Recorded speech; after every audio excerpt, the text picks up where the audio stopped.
एक मामला बहुत जोरों से गरमाया, 69,000 भर्ती वाला मामला। भर्ती तो एक नहीं हुई पर घोटाले अनेक हो गए। अभी मेरे पीछे आप देख सकते हैं, ये लोग जो लोग बैठे हैं धरना प्रदर्शन पे, इनकी एक मांग है कि 1,37,000 जो सीटें खाली उनको भरी जाए। और इन लोगों का मानना है कि ये लोग योग्य हैं, उसके बावजूद भी इनको नौकरी से दूर रखा जा रहा है। आइए हम बात करते हैं। क्या नाम आपका? मैं करुणा शंकर शुक्ला, अयोध्या से। जी, अयोध्या से आप आए हैं, तो क्या मामला है आपका पूरा, कि मतलब आप किस बात से धरना प्रदर्शन कर रहे हैं? हमारा मामला ये है कि 25 जुलाई 2017 को जब माननीय सुप्रीम कोर्ट ने शिक्षा मित्रों का समायोजन रद्द किया, उस समय सरकार को निर्देश दिया था कि 1,37,000 पूरे पदों को आप 2 क्रमागत भर्तियों में 6 माह में भर दीजिए। सरकार ने 1,37,000 का पहला भाग 68,500 को निकाला, जिसमें पद के सापेक्ष 41,000 कुछ बच्चे पास हुए। बाद में 4,000 कुछ बच्चों को नियुक्ति दी गई, पुनर्मूल्यांकन में, तब भी 22 से 23,000 सीटें रिक्त रह गई। उस समय हमारे प्रदेश के यशस्वी मुख्यमंत्री जी ने प्रतिष्ठित न्यूज चैनल को दिए इंटरव्यू में कहा था कि हमारे पास योग्यता की कमी है, हमको 1,37,000 पद बेसिक में भरने हैं, लेकिन योग्य अभ्यर्थी ही हमको नहीं मिल रहे हैं। तो आप लोग अपने आप को योग्य मानते हैं या अयोग्य मानते हैं? हम योग्य हैं, क्योंकि सरकार के द्वारा लगाए गए मानक कटाफ 60-65 को हम लोग क्वालिफाई करके बैठे हुए हैं, और 1,37,000 में लगभग 22 से 23,000 सीटें अभी भी रिक्त हैं। हम ये चाहते हैं सरकार से न पद बढ़ाने की बात करें, न घटाने की बात करें। हम योग्य अभ्यर्थियों द्वारा सरकार उस 1,37,000 पदों को पूरा करे और माननीय सुप्रीम कोर्ट का सम्मान करे। ठीक है, तुम्हें नौकरी पे रख लेते हैं, पर 1 साल तक सैलरी 15,000 रहेगी, फिर अगले साल से 25,000। अच्छा, ये बताइए कि आप लोग अब गवर्नमेंट से क्या चाहते हैं कि गवर्नमेंट आपको वही रिक्त पदों को भरे। उसके बाद कोर्ट का भी आदेश आ चुका है, आप लोग एलिजिबल भी हैं जॉब के लिए। उसके बाद अगर सरकार आपको ये ना दे, और आप लोग कब तक ये धरना प्रदर्शन चलेगा, ये बताइए। सर, हम लोग का जो धरना है अनवरत चलता रहेगा जब तक सरकार हमारी बातें मान नहीं लेती है। सुप्रीम कोर्ट का आर्डर है कि 1,37,000 भर्ती पूरी की जाए 2 बार में, और सरकार को ये करना ही पड़ेगा। हम लोग यहाँ अनवरत बैठे रहेंगे जब तक हमारी बातें सुन नहीं ली जाती हैं, और हम लोग लगातार प्रयासरत हैं। सभी मंत्रियों से मिल रहे हैं, जितने भी यहाँ जो है लखनऊ में अपने स्तर के मंत्री हैं, कैबिनेट स्तर के मंत्री हैं। तो आप लोग जब मंत्रियों से मिल रहे हैं, सरकार के लोगों से मिल रहे हैं, तो क्या आश्वासन उनसे तरफ से मिल रहा है? सर, जिससे देखिए सर, लगातार हमको आश्वासन ही दिया जा रहा है, लेकिन हम आश्वासन से यहाँ से जाने वाले नहीं है जब तक लिखित आश्वासन हमको मिलना नहीं। लिखित नहीं मिल रहा है, खाली जुबानी आश्वासन आप लोग को मिल रहा है। आप अच्छा ये बताइए, आप लोग इतने लोग हैं, 500-700 लोग हैं, तो मैं महिलाएं भी हैं, मैं इनसे बात करने की कोशिश करूंगा कि ये महिलाएं इतनी कहाँ से आई हैं, आप लोग कहाँ से आए हैं?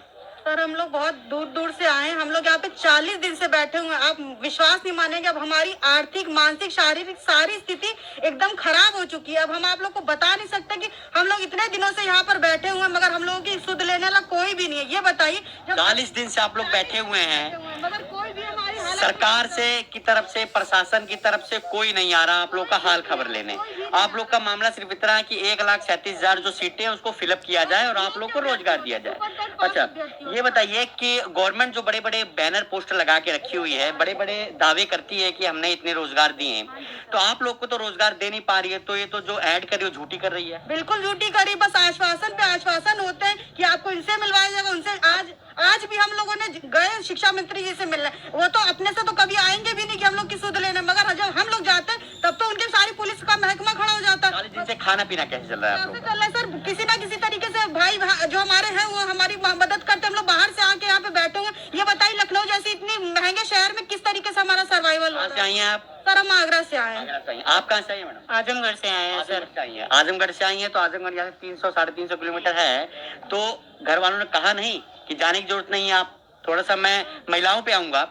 महिला जब घर से बाहर निकलती है तो घर वाले भी, आस पड़ोस के लिए भी, समाज के लोग भी कहते हैं नहीं जाना चाहिए, तो आप लोग के ऊपर भी लोग कह रहे होंगे रोक लगाओ, कि क्या जरूरत है धरना प्रदर्शन देने की, कुछ नहीं होगा, ऐसा कुछ सुनने में आया क्या? जी सर, कह रहे हैं कि जाना ही नहीं है वहाँ धरना, लेकिन हम लोग अपने हक के लिए लड़ेंगे क्यों नहीं। जब तक 1,37,000 को पूरा नहीं करेंगे तब तक हम लोग नहीं छोड़ेंगे। हमारे द्वारा कोई नाजायज मांग नहीं की जा रही है। हम लोग योग्यताधारी है सर। 60-65 का कट ऑफ सरकार ने खुद लगाया था। हमने उनको जिताने के लिए पहले लोगों ने 40-45 का कट ऑफ था, बल्कि हमने कोर्ट में सरकार का पूरा साथ दिया कि उन्हीं के द्वारा लागू किए मानक को जीत मिले। 60-65 का मानक हम लोगों ने पास नहीं किया, बल्कि 80% तक के बच्चे यहाँ पे लाकर बैठे हो। तो क्या हम योग्यताधारियों का यही हाल होगा कि सड़कों पर हम इसी तरह घूमते रहेंगे? पढ़ लिख के हमारे माँ बाप ने इसीलिए में पढ़ाया था कि हम आर्थिक दृष्टि से हमेशा पिछड़े रहे और बेरोजगार रहे सर। मैं बार बार इसलिए ये कह रहा हूँ कि भर्ती एक और जो घोटाले अनेक इसलिए कह रहा हूँ। एक इसी भर्ती में आरक्षण का मामला आया, इसी भर्ती में जो है थर्ड लिस्ट के बाद फोर्थ लिस्ट निकालने का मामला आया, इसी भर्ती में 1,37,000 रिक्त पदों को भरने का मामला आया, इसी भर्ती में। अभी मैंने सुबह इसको लाइव कवर किया था 10:90 चौराहे पे कि कुछ युवाओं को नौकरी देने के बाद 7-8 महीने नौकरी करवाने के बाद उनको निकाल दिया गया जॉब से। रोजगार की बात करती है सरकार, ये लोग 40 दिन से बैठे हैं भूखे प्यासे, नमकीन चाय पे लोग गुजारा कर रहे हैं। ऐसे में इनके स्वास्थ्य पे क्या बीतेगी? कोई नेता, कोई मंत्री अपने बहू बेटियों को ऐसे बिठा के रखे जैसे ये बहनें बैठी हुई हैं। मैं बताना चाहूंगा कि योगी आदित्यनाथ जी, माननीय मुख्यमंत्री जी, आप आके इनका दर्द समझिए, क्योंकि ये आप ही के घर की बहू बेटी हैं। और अगर ये लोग ऐसे बैठी रही तो हमारे देश का भविष्य कहाँ जाएगा? अगर शिक्षक ऐसे रोड पे रहेगा तो स्कूल में पढ़ाएगा कौन? और जो स्कूल में पढ़ाने के लिए एलिजिबल शिक्षक नहीं रहेंगे, एलिजिबल टीचर नहीं रहेंगे, तो बच्चों का भविष्य कैसे जाएगा? आप ये मानिए, अभी हम और कई लोगों से बात करें। क्या नाम आपका?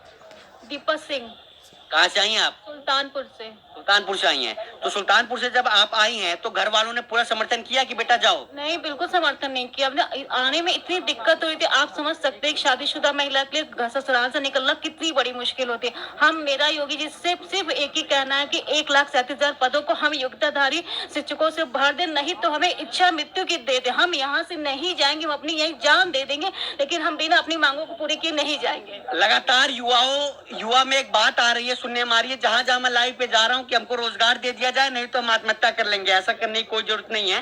सरकार आपकी, हो सकता है आपकी बात भी सुने। चुनाव आने वाला है, हो सकता है चुनाव वोट बैंक के चलते आप लोग का काम कर दिया जाए। तो यही कह ही रहे हैं कि आप हमारा भविष्य बनाइए। हम लोग 2022 में हम आपके साथ है, पूरा परिवार हम लोगों के साथ 10-10 परिवार का है। तो आप खुद कैलकुलेशन लगा सकते हैं कि हम 22,000 से 23,000 लोग हैं, उनके साथ आपको कितने मल्टीपल में कितना फायदा होगा। आप हमारी सुने, हम आपकी सुनेंगे। बिल्कुल, इन्होंने कहा कि आप हमको रोजगार दीजिए, 2022 में हम आपकी सरकार बनाएंगे। इन्होंने साफ शब्दों में कहा है। हमारे साथ एक युवा भी, इनसे बात करने की कोशिश करें। क्या नाम आपका? सर मेरा नाम विपिन कुमार है। मैं तेज बोलिए। मेरा विपिन कुमार है सर। मैं कुशीनगर से आया हूँ। अच्छा। और मैं 1,37,000 बच्चे जो सीटें जो हैं सर 69। आप भी 40 दिन से हैं? जी सर। खाना पीना कैसे चल रहा है? सर खाना पीना तो चल नहीं रहा है सर, एक टाइम में हम लोग खाते हैं। एक टाइम खाते हैं? जी सर। अच्छा, बाकी पूरा दिन उसी तरह गुजार देते हैं हम तो ये लोग। बताइए, यहाँ पे जितने लोग हैं, किसी की तबीयत वगैरह भी खराब हुई 40 दिनों के अंदर? आपकी खराब हुई है? आइए हम बात करते हैं। यहाँ पे 40 दिन के अंदर एक जो है, आइए थोड़ा आगे आ जाइए।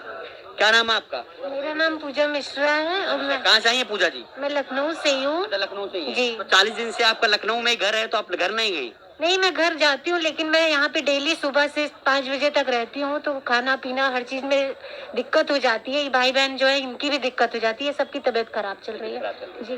कल पूरा दिन हम लोग बारिश में भीगे हैं, किसी ने भी कुछ भी सुनवाई नहीं करी। बस सरकार से यही विनती है कि 1,37,000 जो पद है उसको पूरा कर दें, जो आधी खाली सीटें बची हुई। तो बार बार मैं इस पे जोर इसलिए दे रहा हूँ कि भर्ती एक और घोटाले अनेक इसलिए कह रहा हूँ क्योंकि अलग अलग मामले निकल के आ रहे हैं, अलग अलग भ्रष्टाचार निकल के आ रहे हैं। जो ये हजारों की संख्या में युवा और जो ये महिलाएं, लड़कियां बैठी हुई है, ये बेफालतू में नहीं बैठी हुई। इनकी मांगे कोई झूठी नहीं है। सरकार इनकी बातों को सुने और आके इनका कुछ हल करे।